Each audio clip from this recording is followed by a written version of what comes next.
I forgot to include this, but everything is going to be spoilers, like full spoilers. I am not yet at 500 subscribers. I am 8 subscribers away. If you want to help get me just a little bit closer, hit that subscribe button if this is the first video of mine that you're watching. As of 20 minutes ago, right now, I just saw the Jujutsu Kaisen chapter 238 full English scans. We're going to be going through them because there's a lot, like a lot, that I need to talk about. However, we are not going to be reading it side by side. If there's like a picture, part of the picture that I want to put up, I'm gonna do that, but I'm not risking anything. So first and foremost, the chapter starts with Kashimo glazing Sukuna, calling him perfection, saying that he looks at him and sees nothing more than absolute perfection. It's kind of crazy though, because Sukuna does have 4 arms, 2 of which can be used to do, you know, hand signs and seals and stuff. And his mouth can be used to chant for Jujutsu. So it is kind of like overpowered. He's spitting. He is spitting.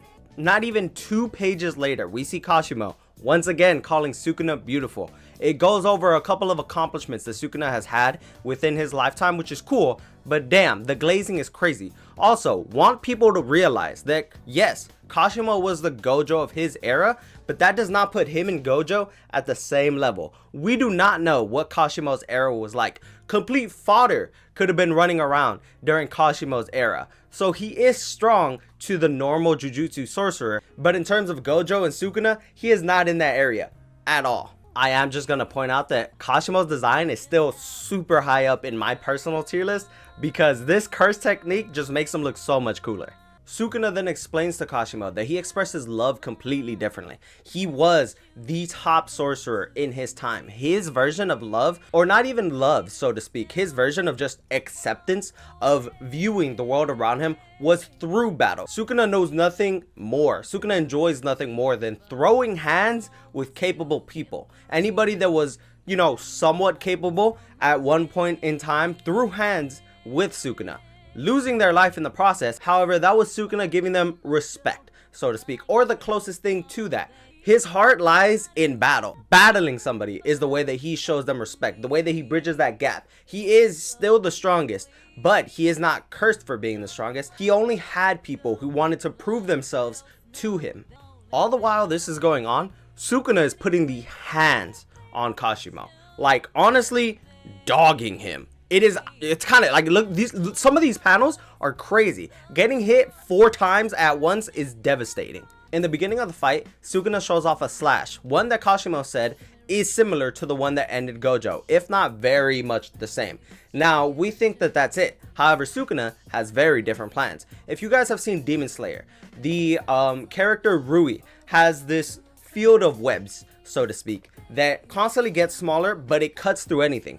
An attack on that level is essentially what Sukuna did. Rather than it be, you know, an entire cage, it is one just big wall of just slices cut into it. You guys are seeing the panel of slices cut into it that if you touch, you are going to die. Like, that is going to cut you to ribbons, so to speak. After talking to Kashimo having that I'm about to die moment, talking to Sukuna on a one-to-one kind of level, we then see Sukuna mention that he cares nothing for love.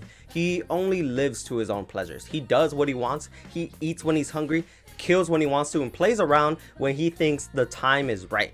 Now, this kind of embodies who Sukuna is. He is a being that does what he wants. Like, he is the epitome of having your own free will, because he will not stop for anything. He is going to do whatever he wants. And because of this, Kashimo, Gojo, everybody under Sukuna cannot understand Sukuna to that same degree. Honestly, in my opinion, only a villain. There are laws that stop you from killing when you please to, but Sukuna doesn't live by these laws. Even if it isn't a law set in force by, you know, a government, these are just kind of situations that we as humans are like, okay, maybe we shouldn't do this. Maybe we shouldn't kill these people. Sukuna is no longer that. Sukuna is a cursed object that came back and was now reincarnated. He does what he wants, and that's the main difference that everybody in the cast has with Sukuna. Sukuna lives for himself, for his own pleasure. Everybody else is trying to save something. Sukuna's just there having a good time. And without a second's hesitation, Sukuna looks into the air saying, "You came." Who is he talking to? None other than Yuji Itadori with Higuruma. Now this changes everything. Now Higuruma, if you guys don't know, has a domain expansion that under the right context can rid a person of their cursed energy. He also has an executioner sword that is stated if it hits you, you will die. Is Higuruma strong enough to put Sukuna into his domain without Sukuna opening up Malevolent Shrine? That is an entire different question. However, we do see Yuji holding his arm like so. What is he holding? Why does his hand look suspiciously claw-shaped? A lot of people are assuming that it's because Yuji ate the last Sukuna finger. Now, if he did, that would make Sukuna once again part of Yuji. And we did see that Yujina may or may not have some sort of soul curse technique. Now, the reason I'm saying this is because we do have a panel in which we can clearly see that Kusakabe is in Itadori's body, while Itadori is in Yuji's body, responding to him as a junior would respond to a senior. And standing in the middle of both of these people is Sukuna, saying the words brat. What could you possibly even do? Showing that he knows the gap between himself and everybody that's not Gojo. He knows that aside from this anomaly that Higuruma is to him, Yuji cannot do anything. However, Yuji was not inhabited by Sukuna when practicing his technique.